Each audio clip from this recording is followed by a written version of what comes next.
tried to steal the honey, and the different bears and them used to come and what? Try to suck the honey. So they take the honey and the beehive, the bees, and they put it in a, what's the name of the tree? I think I wrote it down here. Let's see if I have it here.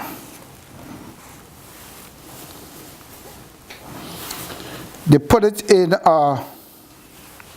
Acadian tree.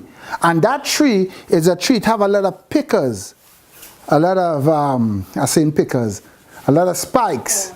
Thorns. A lot of thorns. So that what it does, it prevents any type of predator from what? Reaching the honey. Now, in Hebraic culture, honey is very symbolic. And you can find that scripture in Isaiah chapter 7:15. That's where it is, Isaiah 7:15. And hear what he said. That honey in itself is so precious. Honey is always correspond with what? The Torah. Take your finger and dip it in honey and put it on their tongue. Why is that? No, we ought to protect the Torah and to keep and to guard the Torah. But what we ought to do with the Torah, should we keep it to ourselves? No. What to do with honey? Yeah? Share it. You give it because it's good for you. So now it's the same idea what is being communicated here in the Hebraic tongue. But as I said, that is for another day. Let's stick with identity. So now, a human person, the Adam, is a man, woman who was designed by the Creator Yahweh with the ability to reproduce after his or her own kind, right, and reflect the image, shadow of the Creator as a priest, husband, wife, father, mother, teacher, and leader. That in itself, it brings an identity to who we are. Once we know that, now you start to function as you ought to in truth. The Bible says, and those who worship Yahweh Jesus Christ, must worship him how? In spirit and in truth. But those words are very abstract, spirit and truth. Very Western. It has no kind of foundation. So now, spirit and truth. So then truth, anytime you think about truth, think about support. What's your support? What is your support? What is your support? What is supporting you? Those that worship God must worship him in spirit and in truth. So when you're worshiping, and all those words are very abstract words, but you know you're standing. You are standing or you are supporting Yahshuah's word. Now look at how you're getting a different understanding. You are supporting whose word? Yahshuah's word. Why and how does that make sense? What he said in Matthew, those who choose to follow me, what they must do? Deny themselves, pick up their cross, and follow him. So now what you're actually doing, this is why the Bible said now, in Romans, he said now, if any man shall what? Confess, another abstract word, with their mouth, and believe, another abstract word, which is the same, come from the same root, truth, believe in their Yahshuah, that Yahshua Mashiach rose from the dead, that they would be secure, the salvage or saved, right? Secure or protected.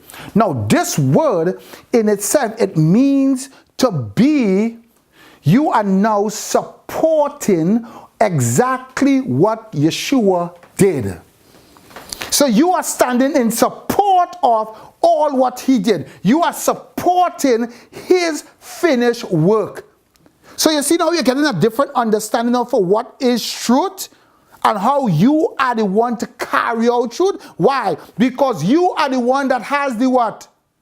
You have the bearings of truth. You have the what? The information. You have the understanding. You have the knowledge. You have the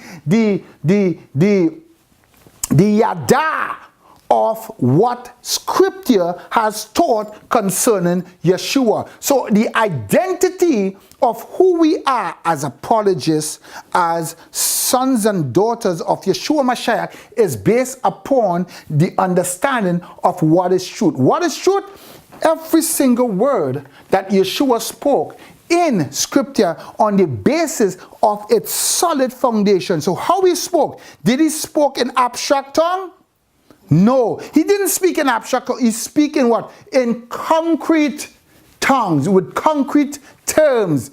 See, touch, taste, smell, hear. And that is how the Jews relate to every single thing. Did they relate with in an abstract sense? Not at all. They couldn't relate in an abstract sense. Why is that? This is why they had to kill Christ.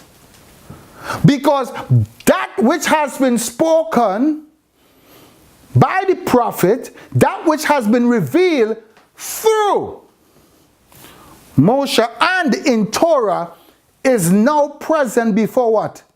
Humankind. It has been what?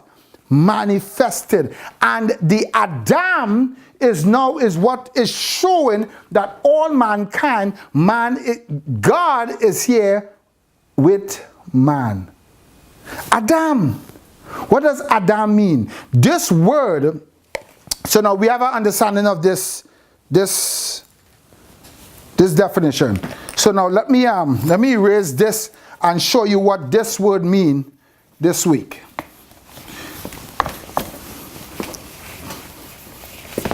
You see, without an understanding of this word, the Adam, it's hard to really have an understanding of our identity. Adam, most of the time I read the word and I hear the word Adam, we think about what? Only man. We think about man. Man was created first and then the woman. But you see, remember in the definition is man, woman. Because in the man is the woman and out of the woman is all man. So you can't have one without the other. The two are necessary. How they are necessary? Adam. Right? When you look at this word Adam, you have, what's this word? What is this word we said? Father, right? And what we said this word is? Mother. So now,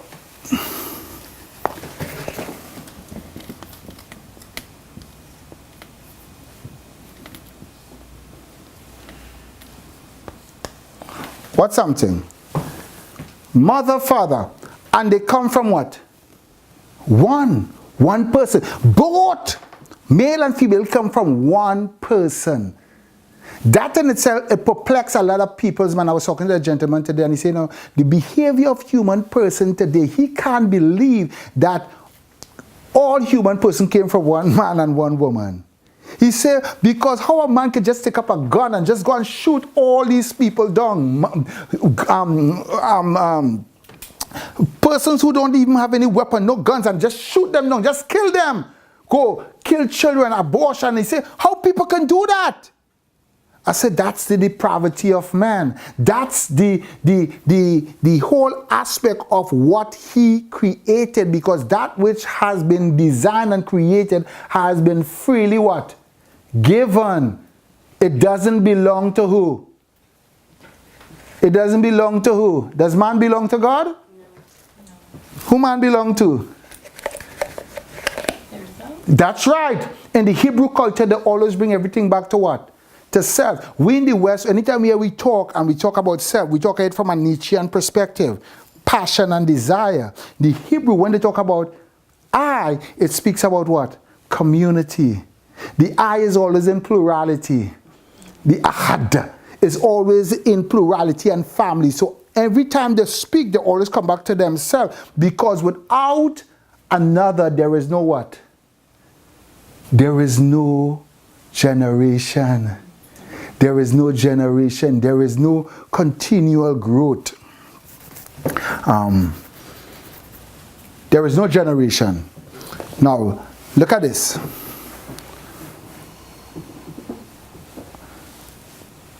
Father, mother.